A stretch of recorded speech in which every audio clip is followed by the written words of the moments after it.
আলহামদুলিল্লাহি রাব্বিল আলামিন।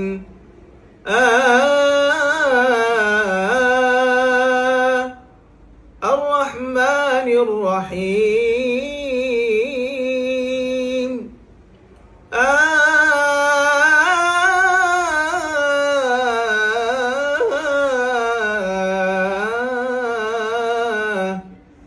مالك يوم الدين إياك نعبد وإياك نستعين।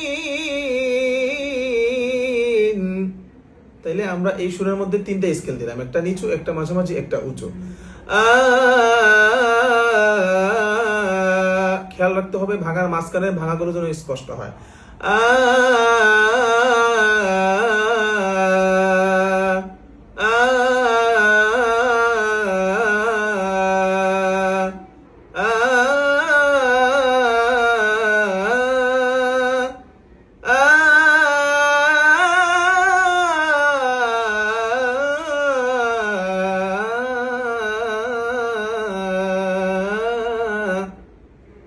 এটা হচ্ছে মাকামুর রাস। এখন আমরা প্র্যাকটিস করব মাকামুল আজাম দিয়ে। ওকে,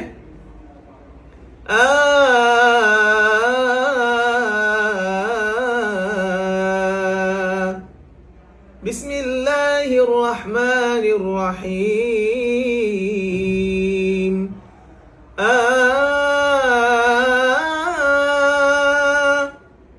আলহামদুলিল্লাহি রাব্বিল আলামিন।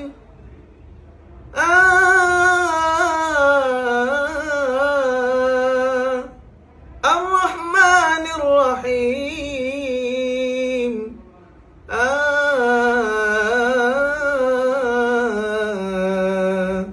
مالك يوم الدين.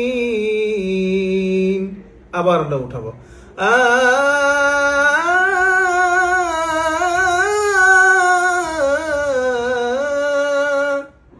إياك نعبد وإياك نستعين.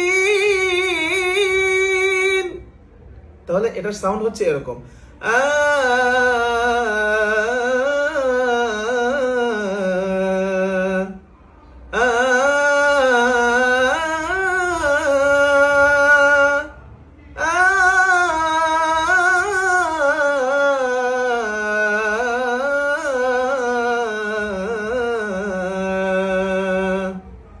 এবার আমরা এই দুইটা সুর একসাথে বলবো। ওকে,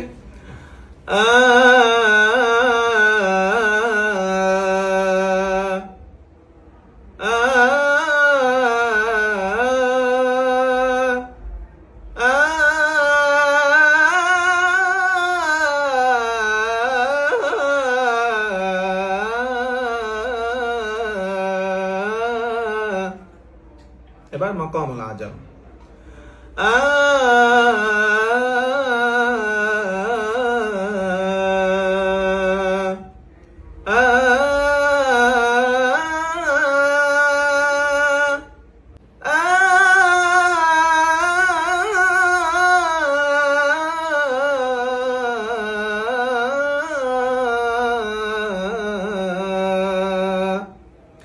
এই যে আমি আপনাদেরকে দুইটা সুরের মাধ্যমে প্র্যাকটিস করালাম, এই প্র্যাকটিসটা কিন্তু আপনাদের নিয়মিত করতে হবে। হাই স্কেলে টান দিতে হবে, মাঝামাঝি স্কেলে টান দিতে হবে, লো স্কেলে টান দিতে হবে, এবং টান দেওয়ার সময় ভাঙার মাঝখানের যে ভাঙাগুলো আছে এগুলোকে খুবই স্পষ্ট রাখতে হবে। তাহলে দেখবেন যে কিছুদিনের মধ্যেই আপনার কণ্ঠে একটা শক্তি তৈরি হচ্ছে, যে শক্তির মাধ্যমে আপনি যে কোনো স্কেলের ভাঙা খুব সহজে ইজিলি দিতে পারবেন। ঠিক আছে, তার জন্য নিয়মিত প্র্যাকটিস লাগবে।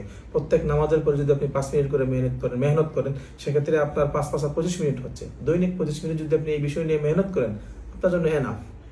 ঠিক আছে, ইনশাআল্লাহ আশা করতেছি সকলের কাছে ভিডিওটি অবশ্যই ভালো লাগবে। যদি ভালো লাগে তাহলে অবশ্যই ভিডিওটি শেয়ার করবেন, আর পরবর্তী ভিডিও কোন বিষয়ে হতে পারে সে বিষয়ে কমেন্ট করে অবশ্যই জানাবেন। ইনশাআল্লাহ দেখা হচ্ছে পরবর্তী কোনো ভিডিওতে। আসসালামু আলাইকুম ওয়া রাহমাতুল্লাহি ওয়া বারাকাতুহু।